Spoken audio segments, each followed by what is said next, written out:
Rome looks absolutely flawless when you are scrolling through a curated feed.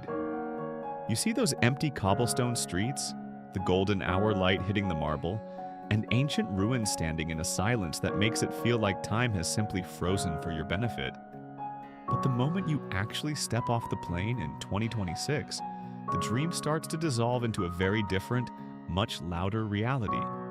You are walking shoulder to shoulder with thousands of people, navigating through endless construction barriers and wondering if the experience you were promised still exists behind the sea of selfie sticks. This is the unfiltered reality of visiting the Eternal City right now, a place that is currently caught between its glorious past and the overwhelming weight of modern mass tourism.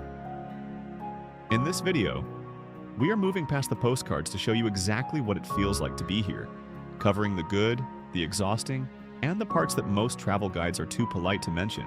If you are looking for a travel channel that values the truth over a filtered aesthetic, make sure to subscribe. Let us break down the reality of Rome in 2026. Number 10. The Colosseum and the Outer Ring Chaos. You have seen this structure 1,000 times in movies and high-end photography, usually presented as a solitary giant standing quietly in the heart of the city. However, when you approach the Colosseum today, your first impression will not be one of historical awe, but of sheer logistical overwhelm. The area is a literal beehive of thousands of people moving in every direction, massive tour groups following bright flags, and street vendors aggressively trying to sell you overpriced water or cheap souvenirs. Once you actually look up, the scale is undeniably massive. Built nearly 2,000 years ago to hold 50,000 spectators, but honestly, it feels like that many people are trying to squeeze into the entrance gate at the exact same time as you. The part that catches most people off guard is the sheer amount of time you spend just standing still in lines for security, lines for tickets, and lines just to move between levels. In 2026, the experience feels less like stepping into ancient history and more like navigating a high-security airport terminal that just happens to be made of ancient stone. It is still a miracle of engineering, but if you are not mentally prepared for the noise and the constant crowding, the magic can evaporate before you even reach the arena floor. Number 9. Vatican City and the Museum Bottleneck. Technically, this is the smallest country in the world, but during peak season in 2026, it feels like the most densely populated place on the planet. Walking into St. Peter's Square is a breathtaking moment, because the scale of the columns and the basilica is something that your brain struggles to process in person. But as soon as you try to enter the basilica or the museums, reality hits you with a security line that can easily stretch for 3 hours under the blistering Roman sun. The Vatican museums have become an exercise in endurance, where you are pushed along a fixed path through narrow galleries by a literal human current. You want to stop and admire a map or a statue? Yeah, but the flow of the crowd behind you makes it almost impossible to pause without feeling the pressure of 100 people. By the time you finally reach the Sistine Chapel, you are likely exhausted and frustrated by the constant shushing of the guards and the lack of personal space. It is a bucket list destination for a reason, but do not expect a spiritual or quiet experience. Expect a test of your patience and your physical stamina. Number 8. The Trevi Fountain and the Battle for a Photo. On social media, the Trevi Fountain looks like a romantic, secluded spot where you can toss a coin and make a wish in peace. In reality, this small square is perhaps the most claustrophobic spot in all of Italy, where the sound of rushing water is often drowned out by the shouting of tourists and the whistles of local police. You will likely hear the fountain before you see it, but when the narrow street finally opens up, you are met with a wall of people 10 rows deep. Finding a spot just to see the water takes actual physical effort, and trying to take a photo without a stranger's head in the frame has become an Olympic sport. In 2026, the city has even discussed implementing a timed entry or a small fee just to get close to the fountain to manage the crowds. It is still undeniably beautiful when the lights hit the water at night, but the quiet, magical moment you imagined is a fantasy that rarely exists in the middle of the day. Number 7. The Pantheon and the New Restrictions. For centuries, the Pantheon was one of the few major sites in Rome that you could just walk into and experience the majesty of its ancient dome for free. That era is officially over, as the implementation of entry fees and strict reservation systems has changed the vibe of this space entirely. The interior is still a marvel of the ancient world, with that massive open oculus in the ceiling acting as a natural spotlight that moves across the floor as the Earth rotates. However, the days of wandering in on a whim are gone, and you now have to plan your visit days or even weeks in advance to secure a time slot. Because the entry is now controlled, the inside is slightly less chaotic than it used to be, but the area outside in the piazza remains a frantic mess of tourist menus and pigeons. If you can get in during a quiet morning slot, it is still one of the most powerful rooms on Earth, but the barrier to entry is much higher than it was just a few years ago. Number 6, the Roman Forum and Palatine Hill.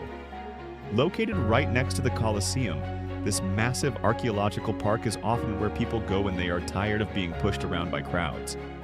It is much more spread out, giving you actual room to breathe and walk at your own pace among the ruins of the ancient Roman government. But here's the challenge that many people do not realize until they are standing in the dirt. Without a guide or a very good map, it just looks like a field of broken rocks and columns. The sun here is relentless, with very little shade as you climb up Palatine Hill, so if you are visiting in the summer, it can feel like a desert hike. Many visitors find themselves wandering aimlessly, not understanding that they are standing on the exact spot where Julius Caesar was cremated, or where emperors lived in luxury. This is a place that requires homework and preparation, because without context, the history remains buried, and the experience can feel like an exhausting walk through a construction site. Number 5, the Spanish Steps and the Sitting Ban. This used to be the ultimate spot to sit down, eat a gelato, and watch the fashionable crowds of Rome go by. But in 2026, the rules are stricter than ever, and if you even attempt to sit on those famous marble steps, you will immediately be met with a sharp whistle from a security guard.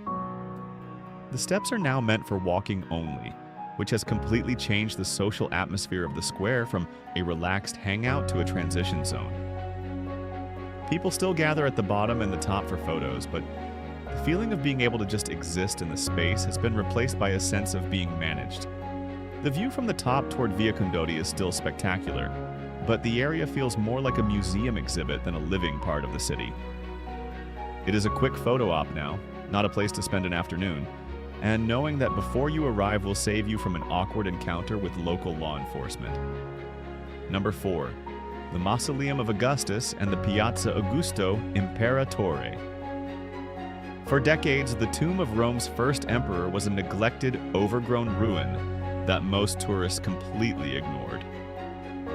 In 2026, the massive restoration project is finally showing its face, and the surrounding square has been transformed into a modern architectural statement. This is where you go to see how Rome is trying to balance its ancient identity with the needs of a modern, luxury-seeking city. The area is surrounded by high-end hotels and expensive cafes, creating a vibe that is much more polished and curated than the gritty streets of the center.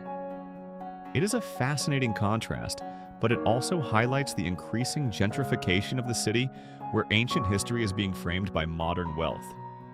It is far less crowded than the Colosseum, offering a more intellectual and quiet experience, but it lacks that raw, ancient energy that some people come to Rome to find.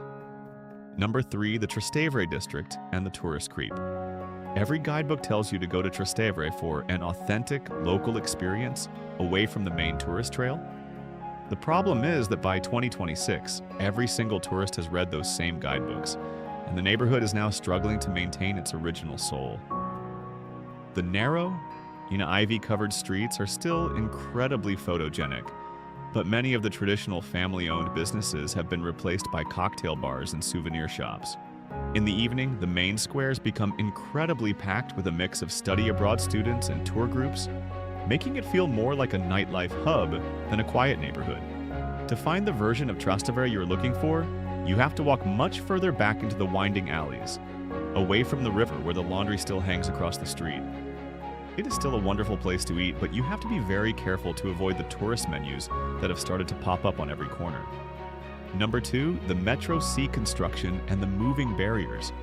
This is not a historical site. but it is a massive part of the reality of Rome in 2026 that no one tells you about in the brochures.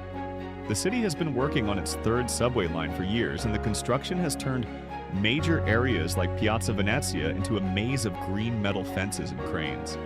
Walking through the center of the city requires constant detours, and the visual of ancient monuments being framed by heavy machinery can be a bit of a letdown for your photos. This project is a reminder that Rome is a living, struggling city, trying to fix its terrible traffic problems while sitting on top of priceless archaeological layers. You will likely spend a lot of time walking around these barriers, and the noise of construction is now a permanent part of the city's soundtrack. It is the price the city pays for progress, but for a visitor, it adds another layer of navigation difficulty to an already complicated city. Number 1. The true soul of the eternal city. After all the complaints about the crowds, the heat, the high prices, and the endless lines, you might wonder if Rome is actually worth the trouble in 2026. The truth is that Rome is not a museum. It is a chaotic, beautiful, and sometimes frustrating mess of a city that has survived for nearly 3 millennia. If you go there expecting a quiet, romantic movie set, you will be disappointed and overwhelmed within the first few hours. But if you accept that the chaos is part of the experience and that the layers of history are worth the struggle, Rome will eventually reveal its magic to you. It is the smell of fresh coffee in a tiny bar where no one speaks English. Yeah, the sight of the sunset hitting the ruins of the Forum, and the feeling of walking on stones that have seen the rise and fall of empires. Rome is loud, it is expensive, and it is crowded. But it is also one of the few places on Earth where the past and the present collide in such a violent and beautiful way. The reality of Rome is that it will not change for you. You have to be the one to adapt to its rhythm. Stop chasing the perfect photo you saw online. Put your phone away for a moment and just breathe in the dust of 3,000 years of history. That is when you will finally understand why people have been coming here for centuries, despite the crowds and the chaos. Rome is not perfect, it is real, and that is exactly why it still matters in 2026.